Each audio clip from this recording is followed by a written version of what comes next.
Hello there, Sharon here. This break out of the box is called the Emotional Perfectionist.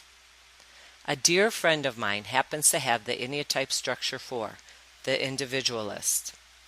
In working with her, I have come to appreciate this type and how they immerse themselves to fully engage in a deep emotional way, and her desire to inspire authentic emotional expression in others. She is my greatest champion and advocate. I dedicate this breakout of the box in her honor. This type is committed to feeling anything and everything, not shying away from pain, loss, despair, joy, or ecstasy.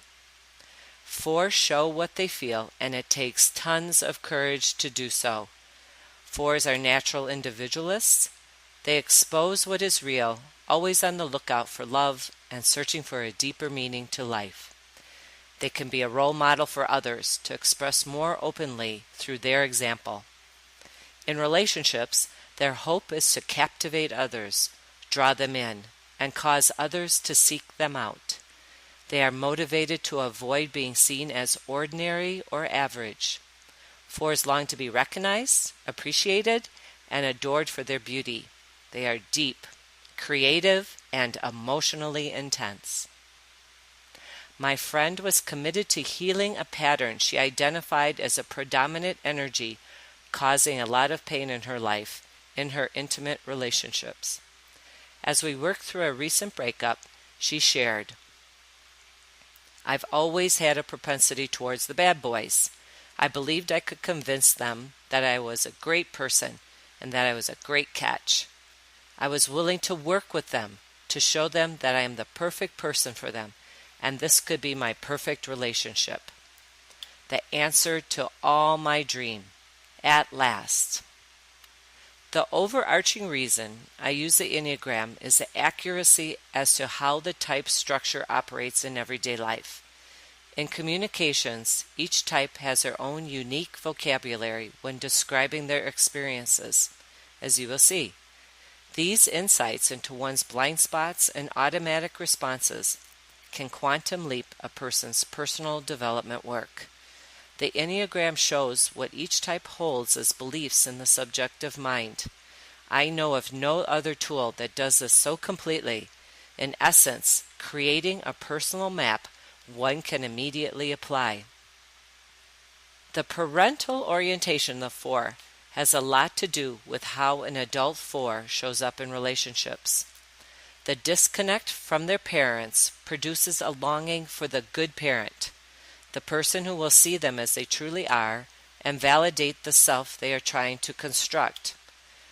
4s usually experience this as a longing for an ideal mate or partner.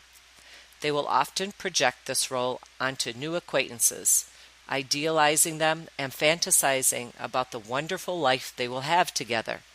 This is exactly what my friend was describing that was repeatedly happening in her relationships. Unfortunately, as 4s get to know the person better, they can become disenchanted, realizing that the other is not the good parent who will rescue them from all their problems. He or she is just another human being with flaws and shortcomings. The other's blemishes soon become the focus of the 4's attention, and they lose interest in the person. Before long, they are back to their search and fantasizing again, but generally with less hope of finding the right person of their dreams. So continuing with my friend's story, she shares, "The behavior started very, very young with my father and still has been playing out in my head all these years.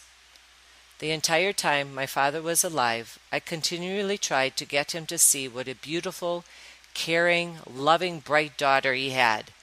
No matter what I did, his opinion or actions toward me never changed. I have been living with this deep, unresolved pain for all these years.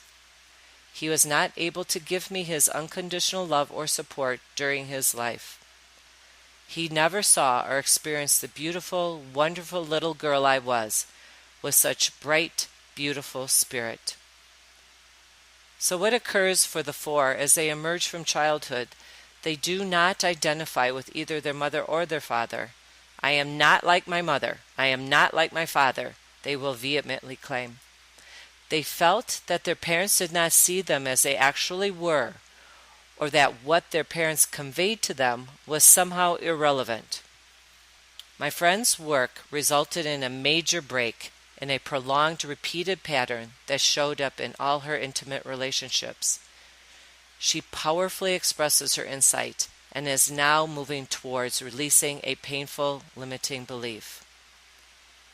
I've had a picture in my mind my entire life, and I suddenly realize that picture doesn't exist. No one is perfect. No one comes without warts. It's all about loving yourself enough that you can truly love another, and you do this without a picture of how that looks. We are living each day, one day at a time, and creating how it looks and feels each day. And each day that could bring change. But that's okay. Change doesn't have to be good or bad. It's just change. She said this so eloquently and so sincere from her heart. So my question is, how many of you are experiencing less than joyful, successful relationships? I invite you to visit my website at www.where-lifeworks.com for more in my Break Out of the Box series and for other resources like determining your own Enneagram type to get you started. And while you're there, drop me a note. I would love to hear from you. Till next time, be well.